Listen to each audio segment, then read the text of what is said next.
अपनी बेबाकी और अलग अंदाज से दूसरों के मुंह पर ताला लगाना एक बेहद मुश्किल काम होता है। कलम की ताकत हमेशा से ही तलवार से अधिक रही है और ऐसे कई पत्रकार हैं जिन्होंने अपनी कलम से सत्ता तक की राह बदल दी। गणेश शंकर विद्यार्थी भी एक ऐसे ही पत्रकार रहे हैं जिन्होंने अपनी कलम की ताकत से अंग्रेजी शासन की नींव हिला दी थी। आज यानी 25 मार्च को उन्हीं निष्पक्ष और निडर पत्रकार गणेश शंकर विद्यार्थी का बलिदान दिवस है। क्या है इनकी कहानी और आज के दिन को बलिदान दिवस के रूप में क्यों मनाया जाता है, आइए जानते हैं। गणेश शंकर विद्यार्थी, जिनका जन्म 26 सितंबर 1890 को कानपुर में हुआ था, ये पत्रकार तो थे ही साथ एक समाज सेवी, स्वतंत्रता सेनानी और कुशल राजनीतिज्ञ भी थे। ये एक ऐसे स्वतंत्रता संग्राम सेनानी थे जो कलम और जुबान के साथ साथ महात्मा गांधी की अहिंसक समर्थकों और क्रांतिकारियों को समान रूप से देश की आजादी में सक्रिय सहयोग प्रदान करते रहे। शुरुआत में क्रांतिकारी विचारधारा से प्रभावित होने के बाद उन्होंने गांधी को अपना नेता मान लिया, लेकिन गांधी को उन्होंने भक्त होकर नहीं देखा। गणेश शंकर विद्यार्थी कानपुर के लोकप्रिय नेता, पत्रकार, शैलीकार तथा निबंध लेखक भी थे। देश में अंग्रेजी हुकूमत के खिलाफ आंदोलन तेज से भी ज्यादा तेज हो रहे थे।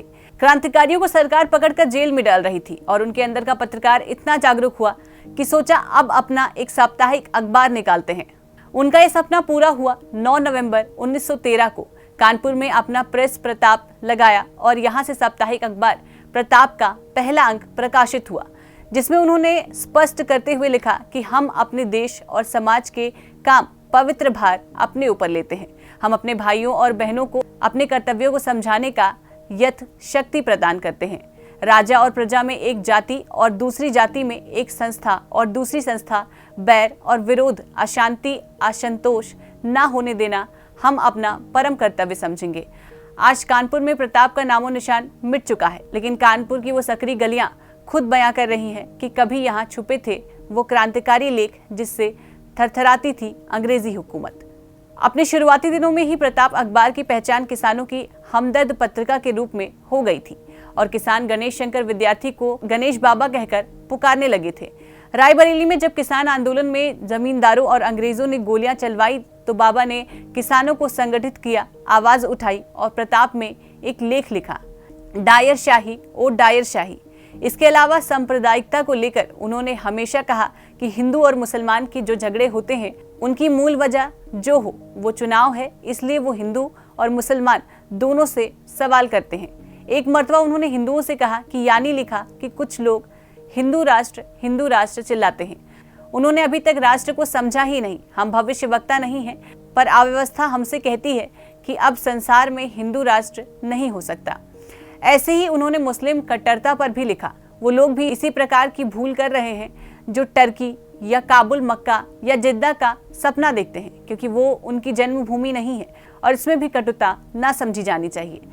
अगर हम कहें कि उनकी कब्रें इसी देश में बनेंगी और मरशिये भी इसी देश में रखे जाएंगे, यानी आप देखिए कि वो धर्म के नाम पर दोनों धर्मों को आड़े हाथ लेते थे और धर्म के नाम पर होने वाले उत्पात के सख्त खिलाफ थे और सर्वधर्म संभाव को भारत की आत्मा मानते थे। कहते हैं प्रताप का दफ्तर क्रांतिकारियों की शरणस्थली थी, जहां भगत सिंह से लेकर चंद्रशेखर आजाद रहा करते थे।